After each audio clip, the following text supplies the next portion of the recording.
Հենց այսպես էինք մենք ապրում այն ժամ։ Հայաստան կոչված աշխարհն էլ արդեն լոկ անունով էր Հայաստան կոչվում։ Զոհված արջառի տաքուկ սրտի պես մեր հողն էր կիսված, ու բռնի քաշված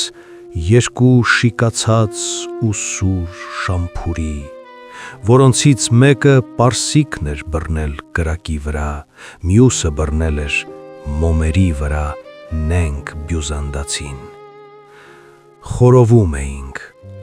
արցունքի տեղակ մեր ճենճերն էին կաթում կաթկթում,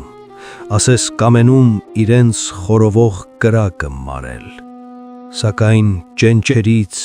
այդով չգիտի չի մարում կրակ, այլ բորբոքվում է մոլությամբ մի նոր։ Մեր հողի վրա, մեր երկնքի տակ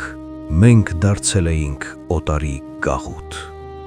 Նույնիսկ մեր հորը երկրպագելու համար և կամ թե որդուն պակելու համար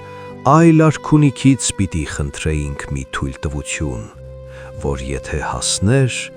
պարտավոր էինք համարել շնորհ և շնորհակալ մնալ հավիտյան։ Հայաստան կոչված աշխարհը կիսված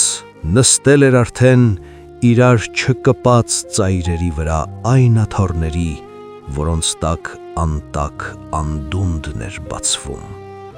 իսկ մեր մարմնավոր տերերը բոլոր ունեին լոք մի մտահոգություն, լոք մի խոհ բարձր, իրենց աթոռը, գահույքը իրենց և իրենց բարձը, միայն չզրկվել իրենց վերադաս տիրոջ շնորից, զսպանակի պես այս միտքն էր նրանց վեր ու վար ճոճում, միայն թե կառչել ու նստած մնալ իրար չկպած ծայրերի վրա այն աթոռների, որոնց տակ անտակ վիհն էր որոճում։ Ավերակվել էր երկիրը հայոց, ու եթե նրա տերերը տանու գեթ ունենային ազնվությունը իրենց նախորդի,